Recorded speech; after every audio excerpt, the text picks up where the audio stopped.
Perkenalkan, kami dari kelompok 2 dari Prodi D4 Kebidanan semester 4. Kelompok kami berjumlah 5 orang. Yang pertama ada saya sendiri, Elsa Multiana Dewi. Yang kedua ada Ida Arianti. Ketiga ada Okta Airinisa. Keempat ada Thayyibatul Istiqomah. Dan yang terakhir ada Vita Cahyani.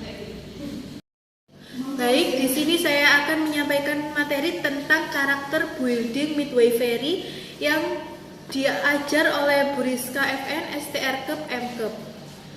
Baik, yang pertama kita membahas tentang konsep budi pekerti. Konsep pendidikan budi pekerti memiliki makna yang sama dengan pendidikan moral, pendidikan karakter, pendidikan akhlak, dan pendidikan nilai.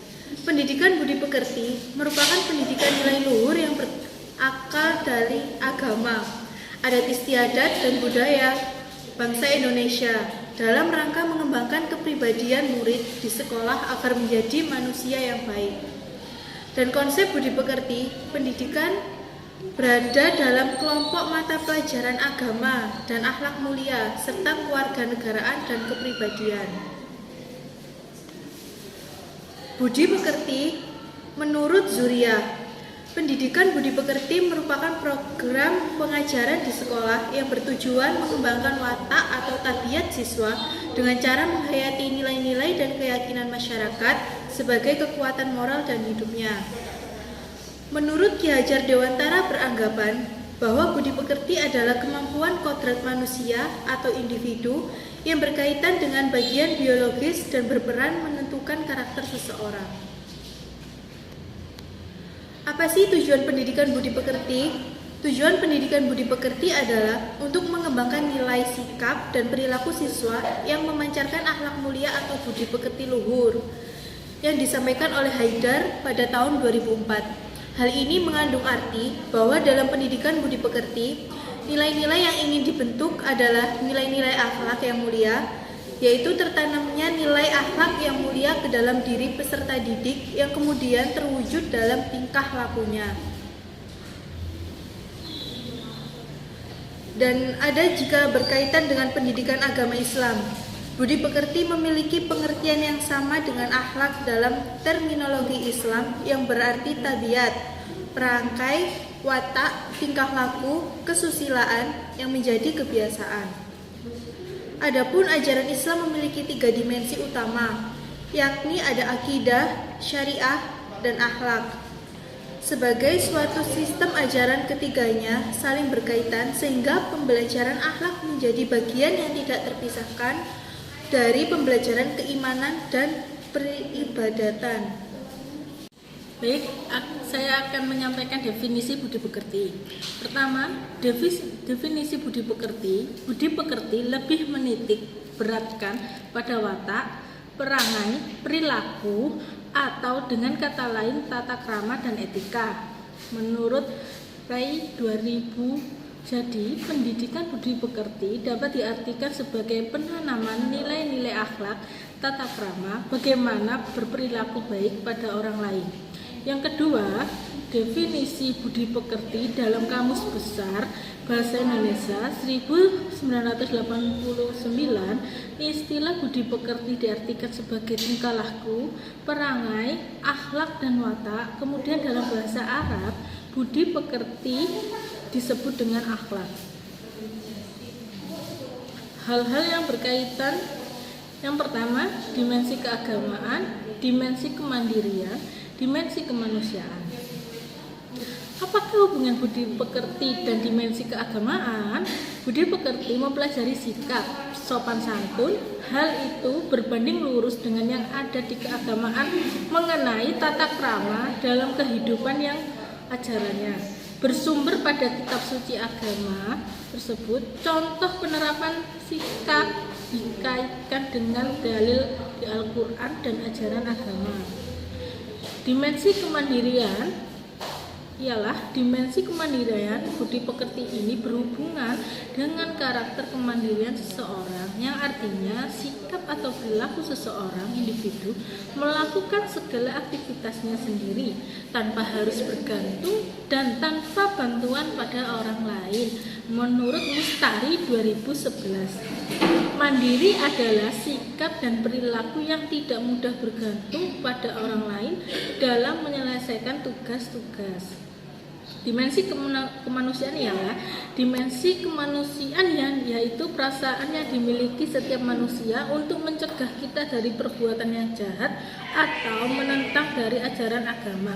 Nilai kemanusiaan mengakui adanya harkat dan martabat manusia, mengakui keberadaan manusia sebagai makhluk yang paling mulia diciptakan Tuhan, menjunjung tinggi nilai kemanusiaan dan berperilaku adil terhadap sesama manusia, tenggang rasa dan tidak semena-mena terhadap orang lain.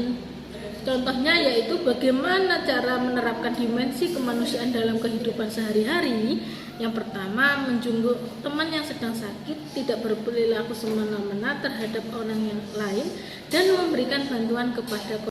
Dimensi keagamaan yaitu meliputi 1. Ketakwaan, 2. Keikhlasan, 3. Rasa syukur, 4. Perbuatan.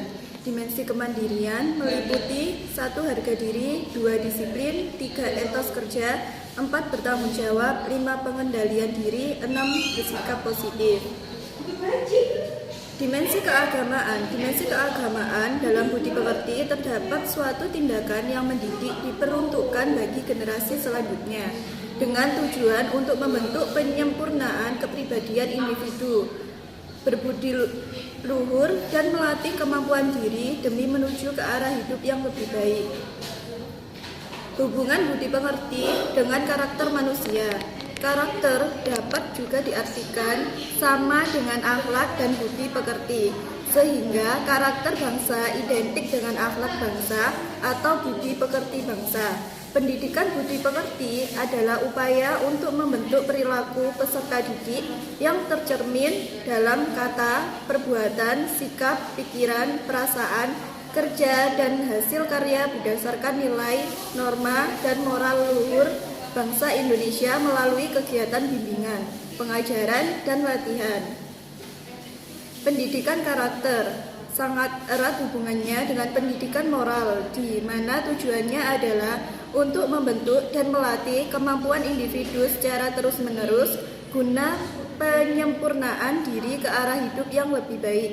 Sebagai bagian dari proses pembentukan karakter anak bangsa, pendidikan budi pekerti juga diharapkan mampu menjadi fondasi utama dalam rangka mencerdaskan kehidupan bangsa.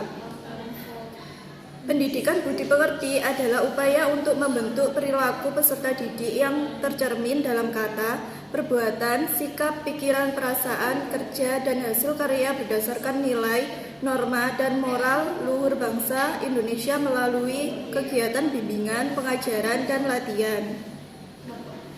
Pendidikan merupakan proses pembelajaran, kebiasaan, keterampilan, dan pengetahuan manusia yang diteruskan dari generasi sebelumnya kepada generasi berikutnya. Sementara itu, karakter merupakan akumulasi watak, sifat, dan kepribadian individu yang mengarah pada keyakinan dan kebiasaan dalam kehidupan sehari-hari. Baik, di sini ada salah satu contoh gambar tentang pendidikan karakter. Yang pertama ada pengetahuan moral, yang kedua ada perasaan moral, dan yang ketiga ada tindakan moral. Di dalam 3 bentuk ini sudah ada contohnya masing-masing ya. Yang pertama pengetahuan moral. Contohnya kita berada di sekolah, kita mengetahui pengetahuan yang diajarkan oleh guru. Dan yang kedua ada perasaan moral. Perasaan moral kita seperti datang sekolah tepat waktu. Dan yang ketiga ada tindakan moral, seperti kita saling bekerja sama sesama teman. Baik, dan slide terakhir. Thank you, terima kasih atas penyampaian materi dari kelompok kami. Jika ada kurangnya, mohon maaf selebih-lebihnya. Cukup sekian, terima kasih dari kelompok kami. Wassalamualaikum warahmatullahi wabarakatuh.